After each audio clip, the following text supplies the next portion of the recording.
Hi friends, இன்றைக்கி வீடியோவில் நான் பார்க்க போகிறேன்னா ஒரு டிஃப்ரெண்ட்டான ஈவினிங் டைம் ஸ்நாக் ரெசிபி தான் பார்க்க போகிறோம். ரொம்ப ரிச் டேஸ்ட்டில் இருக்கும். இந்த ஸ்நாக் ரெசிபி எப்படி செய்யுதுன்னு பார்க்கலாம் வாங்க.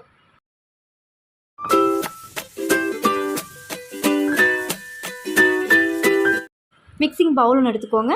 1 கப் அளவுக்கு மைதா எடுத்திருக்கேன். இதோட அளவு 100 கிராம் இருக்கும். இதை சலிச்சிட்டு சேர்த்துருக்கேன். இது கூடவே கொஞ்சமாக உப்பு சேர்த்துட்டு எந்த கப்பில் மைதா எடுக்கிறீங்களோ அதே கப்பில் 1.5 கப் அளவுக்கு தண்ணி தேவைப்படும். முதல்ல 1 கப் சேர்த்து நல்லா கலந்துட்டு அதுக்கப்புறமா 1/2 கப் தண்ணி சேர்த்து நல்லா கலந்துக்கோங்க. நீங்கள் முதல்லையே மொத்தமாக சேர்த்து கலந்தீங்கன்னா கட்டிகள் அதிகமாக விழுந்து சரியாக இதை நம்ம மிக்ஸ் பண்ண முடியாது. இந்த மாதிரி 2 தரமாக சேர்த்து நல்லா கலந்து விட்டோன்னா கட்டிகள் விழாது. மாவு இந்த பக்குவத்தில் இருக்கிற மாதிரி ரெடி பண்ணிக்கோங்க. இப்போ இதிலேருந்து ஒரு கரண்டி மாவு எடுத்து ஒரு கிண்ணத்தில் எடுத்து வச்சுக்கோங்க. எதுக்குங்கிறத சொல்கிறேன். அடுத்து பேனை சிம்மில் வச்சு சூடு பண்ணியிருக்கேன். லைட்டான சூடாக இருக்கணும்.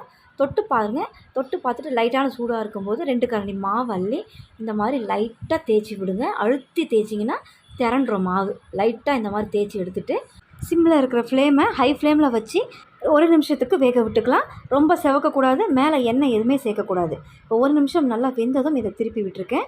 இது எந்த அளவுக்கு குக்காகி எடுக்கணும்னு பார்த்தீங்கன்னா பிசு பிசுப்பாக இருக்கக்கூடாது. இந்த மைதா நம்ம தொட்டு பார்க்கும்போது ட்ரையாக மைதா ஷீட் மாதிரி இருக்கணும். இப்போ 2 பக்கம் நல்லா குக்காக இருக்குது. இப்போ இந்த மாதிரி ஒரு 10 ஷீட் கிட்ட நான் ரெடி பண்ணி எடுத்து நல்லா ஆற விட்டுக்கிறேன். நல்லா தனித்தனியாக எடுத்து விட்டு ஆற விட்டோன்னா ஒன்று ஒட்டாமல் நல்லா ட்ரையாக இந்த மாதிரி கிடைக்கும். இந்த மாதிரி மைதா ஷீட்டை ரெடி பண்ணிக்கோங்க. இப்போ இதை அடுத்து என்ன செய்யலாம் அப்படிங்கிறத பார்க்கலாம். நான் ஒரு மைதா ஷீட்டை இந்த மாதிரி விரிச்சிட்டு பேக் சைட் திருப்பியிருக்கேன். இந்த மாதிரி திருப்பினதை இந்த மாதிரி ரோல் பண்ணிக்கோங்க. திக்காக ரோல் பண்ணாமல் தின்னாக ரோல் பண்ணி இந்த மாதிரி லாஸ்ட் எட்ஜில் நம்ம எடுத்து வச்ச மைதா பேட்டரை இந்த மாதிரி தடவி விட்டு நம்ம இதை அப்படியே ஃபுல்லாக சீல் பண்ணிட்டோன்னா நல்லா ஒட்டிக்கும். இந்த மைதா ஷீட் தனித்தனியாலாம் பிரிஞ்சு வராது. இந்த மாதிரி ரெடி பண்ணி நல்லா அழுத்தம் கொடுத்து ரோல் பண்ணிவிட்டு கட் பண்ணிக்கலாம். கட் பண்ணுறதுன்னு பார்த்தீங்கன்னா ரவுண்ட் ஷேப்பில் கட் பண்ணாமல் இந்த மாதிரி சைடாக கட் பண்ணிங்க அப்படின்னா உங்களுக்கு அந்த லேயர் மாதிரி கிடைக்கும். இப்போ இந்த மாதிரி எல்லாத்தையுமே நான் கட் பண்ணி எடுத்துகிட்டு நல்லா இதை தனித்தனியாக போட்டு நல்லா ஆற விட்டுக்கலாம். ஒன்று ஒட்டாமல் இருக்கும். ஒரு 5 நிமிஷம் இதை நல்லா ஆறட்டும். அதுக்குள்ளே ஒரு கேஷ்யூ பவுடர் ஒன்று ரெடி பண்ணிக்கலாம். அதுக்கு கடாயை சூடு பண்ணிவிட்டு சிம்மில் வச்சுக்கோங்க. 10-12 முந்திரி, முழு முந்திரியாக சேர்த்துக்கிறேன். அரை முந்திரியாக இருந்தால் ஒரு 20 சேர்த்துக்கோங்க. இது கூடவே ஒரு 1/2 ஸ்பூன் கரம் மசாலாவும் 1/2 ஸ்பூன் தனி மிளகாய் தூள் சேர்த்து உடனே நல்லா கலந்து விடுங்க. இந்த முந்திரி சூடேறி இந்த மிளகாய் தூள் கரம் மசாலா பச்சை வாசனை இல்லாமல் நல்லா வறுத்து எடுத்துக்கணும். ஒரு 2 நிமிஷத்துக்கு. ரொம்ப நேரமாக வறுக்காதீங்க. ஒரு தீஞ்ச மாதிரி ஸ்மெல் வந்துடும். இப்போ முந்திரி நல்லா வறுபட்டு நல்லா ஆறினதும் ஒரு மிக்ஸி ஜாருக்கு மாற்றிட்டு 1 ஸ்பூன் சுகர் சேர்த்து ஃபைன் பவுடராக இந்த மாதிரி அரைச்சி எடுத்து வச்சுக்கோங்க. இந்த பவுடர் ரொம்ப வாசனையோட நல்லா ஒரு ரிச் டேஸ்ட்டில் இருக்கும். Cashew masala powder ready. அடுத்து கட் பண்ணி வச்ச மைதா ஷீட்ஸை பொரித்து எடுத்துடலாம்.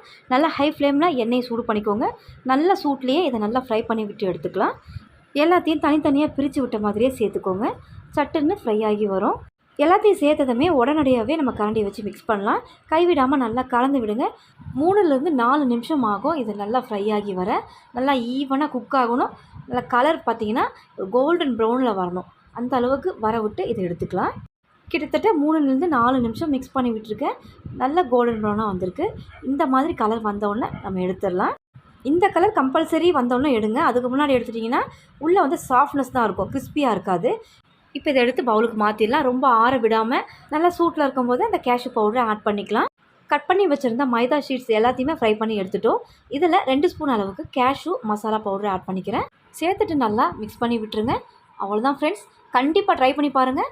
எல்லாரும் விரும்பி சாப்பிடுவாங்க. ரொம்ப ரொம்ப டேஸ்ட்டாக இருக்கும். இந்த வீடியோ பிடிச்சிருந்தா என்னோட சேனலை மறக்காமல் சப்ஸ்கிரைப் பண்ணுங்கள். ரொம்ப பிடிச்சிருந்தா லைக் ஷேர் பண்ணுங்கள். தேங்க்ஸ் ஃபார் வாட்சிங்.